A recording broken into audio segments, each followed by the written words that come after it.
ಅಲ್ ಅನ್ಸಾರ್ ಆಸ್ಪತ್ರೆಯಲ್ಲಿ ಮಸೀದಿ 1 ಮತ್ತು ಉಲಾಮಾ ಎ ಮೈಸೂರಿನಿಂದ ಡಯಾಲಿಸಿಸ್ ಕೇಂದ್ರವನ್ನ ತೆರೆಯಲಾಗಿದೆ. ಅಲ್ಲಿ ಒಂದು ಡಯಾಲಿಸಿಸ್ ಅನ್ನ ಕೇವಲ 400 ರೂಪಾಯಿಗೆ ಮಾಡಲಾಗುತ್ತೆ ಎಂದು ಮಾಜಿ ಮೇಯರ್ ಮತ್ತು ವಾರ್ಡ್ ಸಂಖ್ಯೆ 10ರ ಕಾರ್ಪೊರೇಟರ್ ಶ್ರೀ ಅಫ್ತಾಬ್ ಬೇಗ್ ಅವರು ಅಲ್ ಅನ್ಸಾರ್ ಆಸ್ಪತ್ರೆಯಲ್ಲಿ 7.5 ಲಕ್ಷ ರೂಪಾಯಿ ಮೌಲ್ಯದ ಒಂದು ಡಯಾಲಿಸಿಸ್ ಯಂತ್ರವನ್ನ ಕೊಡುಗೆಯಾಗಿ ನೀಡಿದರು.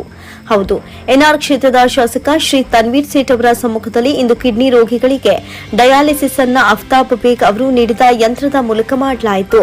ಎನ್ಆರ್ ಕ್ಷೇತ್ರದ ಶಾಸಕ ಶ್ರೀ ತನ್ವೀರ್ ಸೇಠ್ ಅವರು ನಮ್ಮ ವಾಹಿನಿಯೊಂದಿಗೆ ಮಾತನಾಡುತ್ತಾ ಅಫ್ತಾಬ್ ಬೇಗ್ ಅವರು ಡಯಾಲಿಸಿಸ್ ಯಂತ್ರವನ್ನ ಕೊಡುಗೆಯಾಗಿ ನೀಡುವ ಮೂಲಕ ಮಹತ್ತರವಾದ ಕಾರ್ಯವನ್ನ ಮಾಡಿದ್ದಾರೆ ಅಂತ ಹೇಳಿದರು. ಇದೇ ವೇಳೆ ತನ್ವೀರ್ ಸೇಠ್ ಅವರು ಮಸೀದಿ 1 ಮತ್ತು ಉಲಾಮಾ ಈ ಮೈಸೂರು ಸದಸ್ಯರೊಂದಿಗೆ ನಾವು ಸಮಾಜಕ್ಕಾಗಿ ಹೊಸ ಯೋಜನೆಗಳೊಂದಿಗೆ ಬರ್ತಿದ್ದೇವೆ ಅಂತ ತಿಳಿಸಿದ್ರು.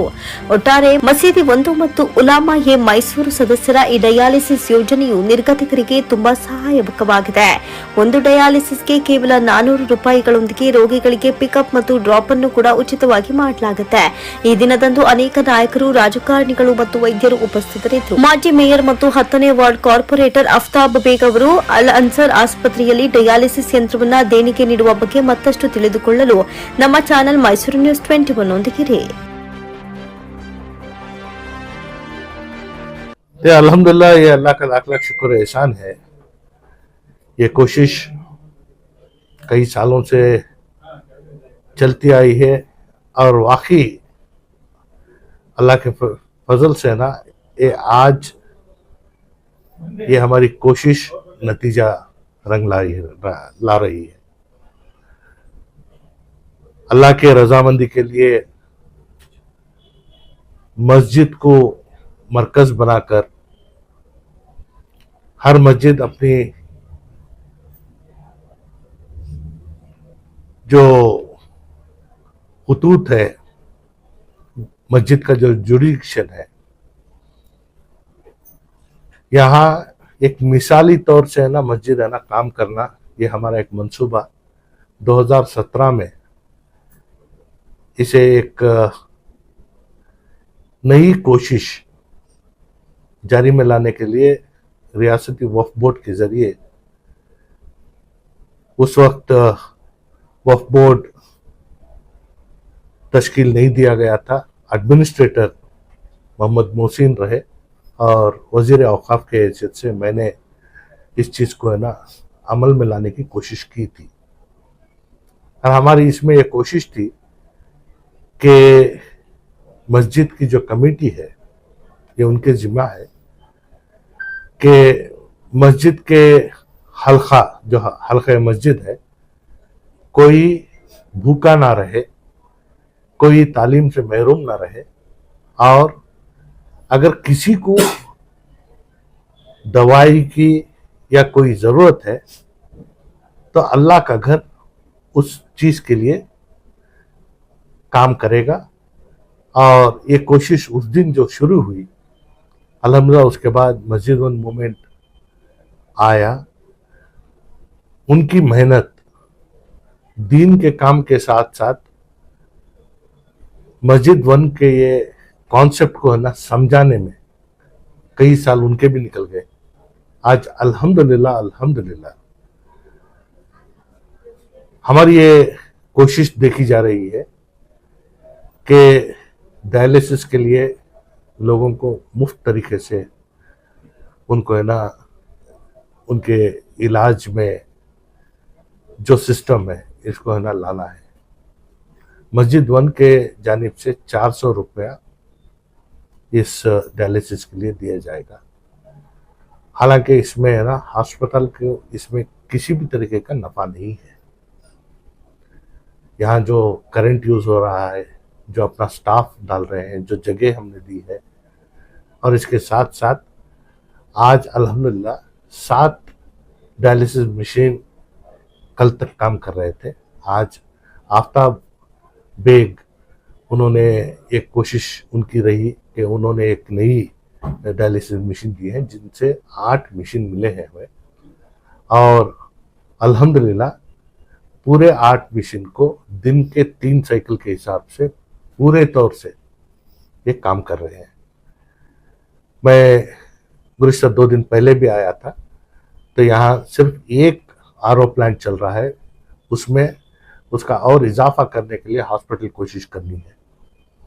और इससे हमारी और एक कोशिश भी ये चल रही है कि अल्फा हॉस्पिटल में जच्चा के लिए एक कॉन्सेप्ट 10,000 रुपये में है ना डिलीवरी होना है। ये कॉन्सेप्ट को हमने किया है और इसकी तरकीब इन्होंने इस तरीके से तय की है कि शहर के बाज़ मसाजिद में जो डायलिसिस के लिए हिस्सा लेना चाह रहे हैं, ऐसे लोग मस्जिद के कमेटी के हवाले करेंगे। वो पैसा इकट्ठा कर कर मस्जिद वन मूवमेंट के पास, मस्जिद मूविंग में जो ऑफिस है वहाँ आएगा और वहाँ से है ना फी डायलिसिस के 400 के हिसाब से ना हॉस्पिटल को वो पैसा आएगा। तो एक तरकीब के जानिब ये चल रहा है, क्योंकि ये चीज़ लोगों को भी मालूम होना चाहिए कि मेडिकल टर्मिनोलॉजी में डायलिसिस के लिए हाइजीनिक वो हाइजीन को है ना पाक सुथरा और पूरे तौर से बैक्टीरिया फ्री रखने की जो कोशिश है, इसमें बहुत बड़ी मेहनत लगती है। और दूसरा, हर डायलिसिस के लिए जिसके लिए एक किट आती है और उसके बाद है ना उसकी क्लीनिंग, बेडशीट वगैरह जितना भी क्लीन होता है, इसमें बास तरीके से है ना 500-550 रुपये का खर्चा हो जाता है। इसमें किसी भी तरीके से नफ़ा कमाने का नहीं है। शहर में बहुत सारे हॉस्पिटल में डायलिसिस चल रहा है, मिनिमम 900 रुपये से शुरू होता है। तो इस वजह से हमारी ये अल्लाह से दुआ है कि अल्लाह शफा देने वाला भी अल्लाह है, और चाहे वो बीमारी हो या तकलीफ हो, ये भी है ना देने वाला अल्लाह है।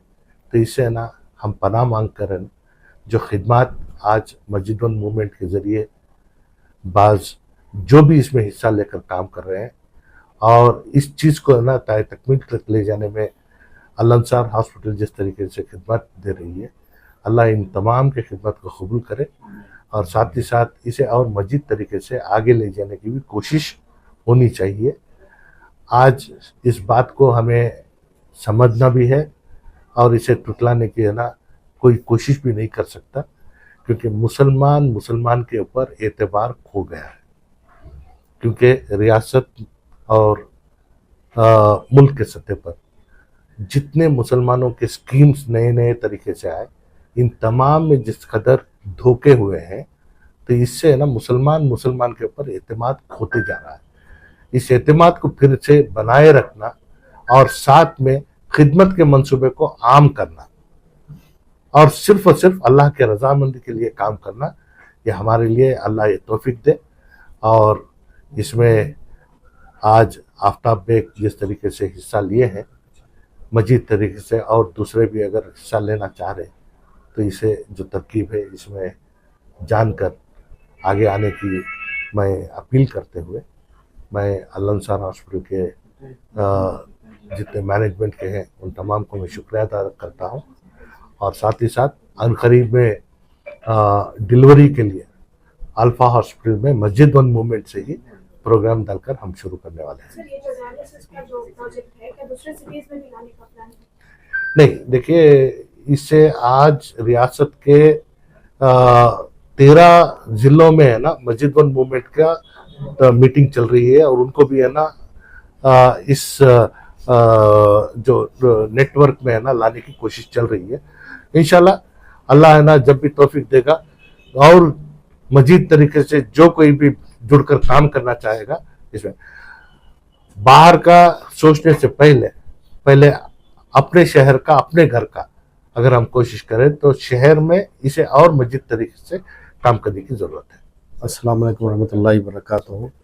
देखिए, 2008 से जब हम इलेक्ट हुए, उस वक्त से हम खिदमत कर लेके आ रहे हैं। कारपोरेटर्स जितने भी हैं, अल्लाह तनवीर सेठ साहब जब हमने कारपोरेशन के टिकटा देखो जब जीता है, उसके वक्त से हमें खिदमत कर लेके आ रहे हैं।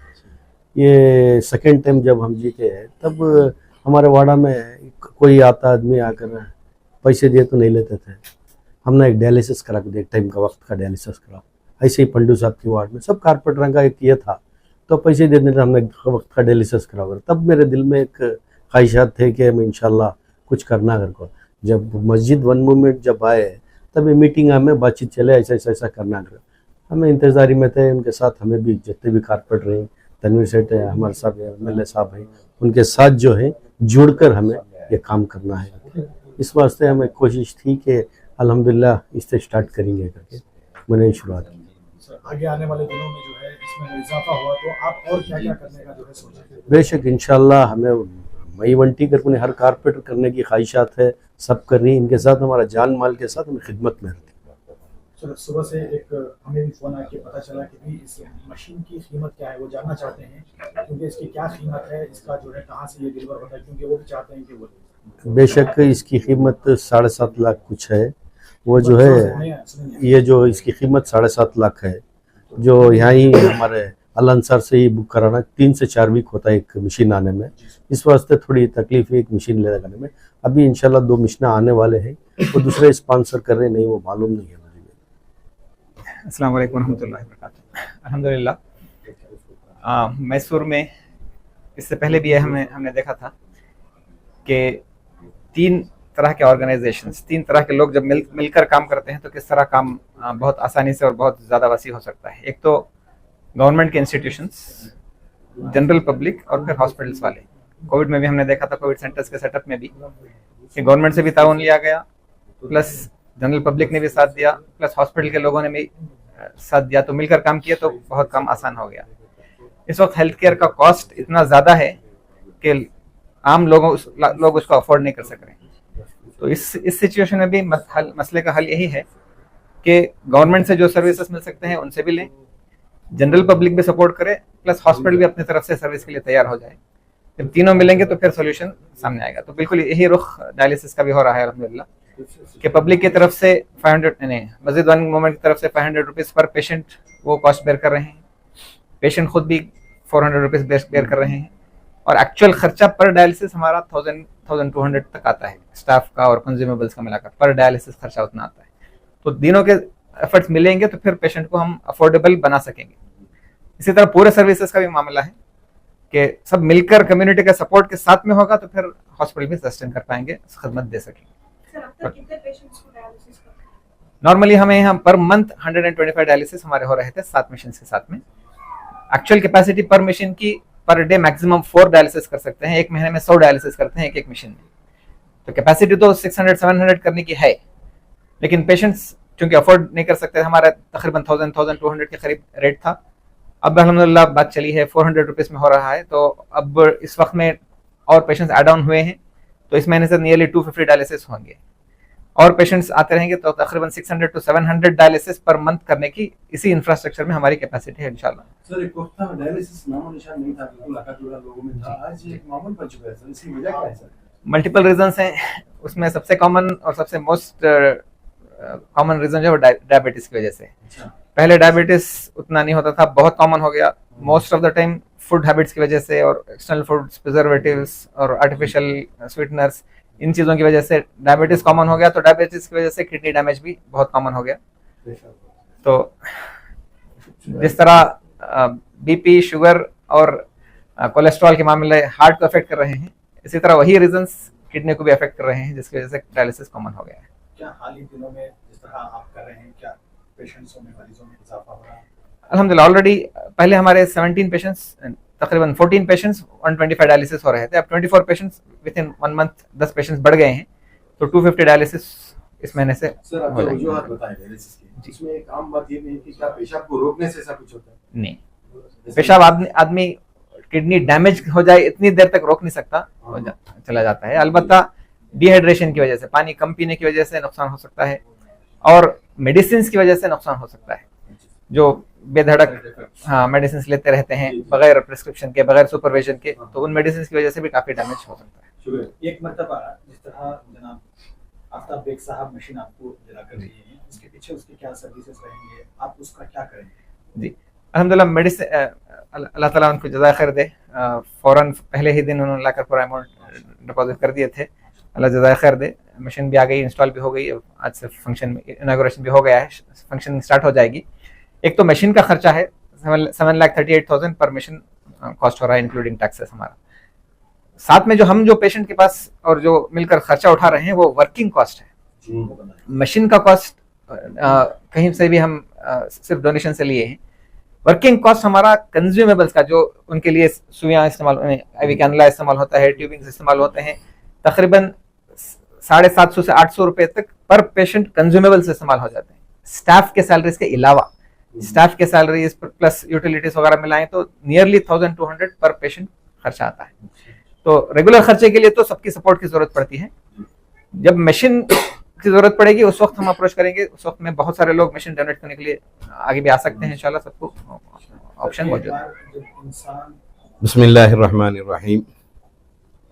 सबसे पहले मैं हमारे कारपोरेटर साहब आली जनाब आफ्ताब साहब, मैं उनकी खिदमत में मुबारकबाद पेश करता हूँ। एक बहुत बड़ा इक़दाम उन्होंने किया है माशाल्लाह। एक डायलिसिस मशीन जो है माशाल्लाह मरीज़ों की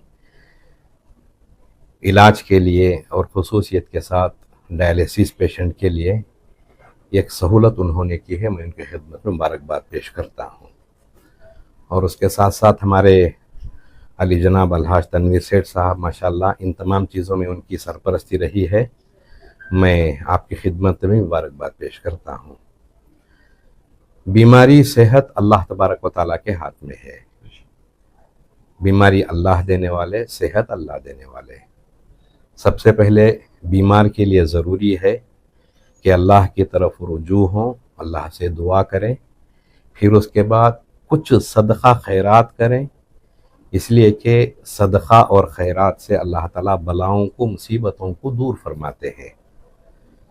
फिर उसके बाद जो है सुन्नत के मुताबिक जो इलाज करना ज़रूरी है तो इलाज की तरफ जो है इक़दाम करें। और ये सारी चीज़ें जो है माशाअल्लाह लोगों की, बीमारों की सहूलत के लिए जो कुछ हो सकता है उसका इंतज़ाम करने की पूरी पूरी कोशिश हो रही है। और उसके साथ साथ जितना हो सकता है हम मरीज़ों को सहूलत देने की कोशिश कर रहे हैं। और हर इदारा और हर तंजीम इस बात की कोशिश में है कि हमारी जो भी मेहनतें हैं, हमारी जो भी कोशिशें हैं, ये अवाम की फलाह व बहबूदी के लिए है। लिहाजा ये जो इदारा है अल अंसार हॉस्पिटल, इनकी भी कोशिश है मरीज़ों को यहाँ अच्छे से अच्छे जो है इलाज किया जाए और मरीज़ बहुत जल्द जो है सेहतयाब होकर यहाँ से निकले। हर आदमी की यही कोशिश होती है। तो उसमें मरीज़ों को भी उसके ताल्लुक़ से हॉस्पिटल में हो या उसके साथ तंजीमों का हो, हॉस्पिटल मैनेजमेंट का हो, उनके साथ ताउन करना भी बहुत ज़रूरी है। अल्लाह ताला शिफा देने वाले, अल्लाह की तरफ भी मुतवज्जे होना, फिर अल्लाह तबारक व तआला सेहत की दुआएं भी मांगते रहना। ये जो हमारे सामने, मिल्लत के सामने जो मसाइल हैं, उसमें सिर्फ जो है इलाज का मसला ही नहीं है, बहुत सारे मसाइल हैं। तालीम का मसला सबसे बड़ा मसला है। फिर उसके साथ साथ आज नौजवानों के अंदर जो अखलाकी बिगाड़ जो पैदा हो रहा है उसकी इस्लाह की कोशिश करना, ये एक सबसे बड़ा मसला, लड़कों में हो या लड़कियों में हो, ये सारी अखलाकी बिगाड़ जो पैदा हो रहा है उसकी तरफ तवज्जो देना वालिदैन की भी जिम्मेदारी है और उसके साथ साथ कौम के नुमाइंदा लोगों की भी जिम्मेदारी है। इस मौके पर मैं शहर मैसूर के खुसूसियत के साथ जितने मसाजिद हैं, मसाजिद के ज़िम्मेदारों से मैं इस बात की गुजारिश करना चाहूँगा कि हमारे मसाजिद सिर्फ इबादत की हद तक, जिसे हम नमाज, कुरान मजीद की तिलावत, एतिकाफ, उसी को हम इबादत जो समझते हैं उस हद तक महदूद ना रहे, बल्कि हमारी मस्जिद, हर मस्जिद मस्जिद नबवी सल्लल्लाहु अलैहि वसल्लम का नमूना बने। सुबह से लेकर शाम तक मस्जिद जो है पूरी तरीके से आबाद रहे। वक्त में जो है नमाज होती रहेगी, दूसरे वक्त में तिलावत ज़िक्र होती रहेगी और उसके अलावा औक़ात में समाजी और मिली काम जो है मसाजिद ही से हमारे पूरे होते रहेंगे। अगर हर मस्जिद के कमेटी वाले ज़िम्मेदार इस जिम्मेदारी को अपनी ज़िम्मे ले लें तो मिल्लत के बहुत सारे मसाइल का हल होगा। तो लिहाजा हर मस्जिद के ज़िम्मेदार इस बात की कोशिश करें कि हमारी मस्जिद के चारों तरफ जितने घर इस मस्जिद से मुताल्लिक़ हैं उनकी हम निगरानी करेंगे, उनके घरों की हम निगरानी करेंगे और उनके घर में कितने अफराद हैं, तालीम याफ्ता कितने हैं और बेरोज़गार कितने हैं, कितने बीमार हैं और कितने नौजवान हैं, कितने नौजवान मस्जिद को आ रहे हैं, कहाँ जा रहे हैं, इन सारी चीज़ों की अगर हम निगरानी कर लें, ये जो अखलाकी खराबियाँ, ये जो बुराइयाँ जो फैल रही हैं, बहुत हद तक इसमें हम कंट्रोल पा सकते हैं। एक दूसरे उसके साथ साथ महल्ले के जो बीमार हैं उसका बेड़ा मस्जिद के जिम्मेदार और वहाँ के जो सरमायादार लोग हैं उसका बेड़ा उठाने की कोशिश करें तो इंशाअल्लाह बीमारों का मसला भी काफ़ी हद तक जो है हल होगा। और उसी के साथ साथ मस्जिद के जिम्मेदार इस बात की कोशिश कर रहे हैं कि हमारे महल्ले में कितने जो है अनपढ़ हैं, कितने लोग अपनी इस्तेताअत न होने की वजह से कॉलेज मुनक़ता कर लिए हैं, तालीम मुनक़ता कर लिए, उसकी तरफ तवज्जो दें तो इंशाअल्लाह तालीम का भी एक बहुत बड़ा मसला हल होगा।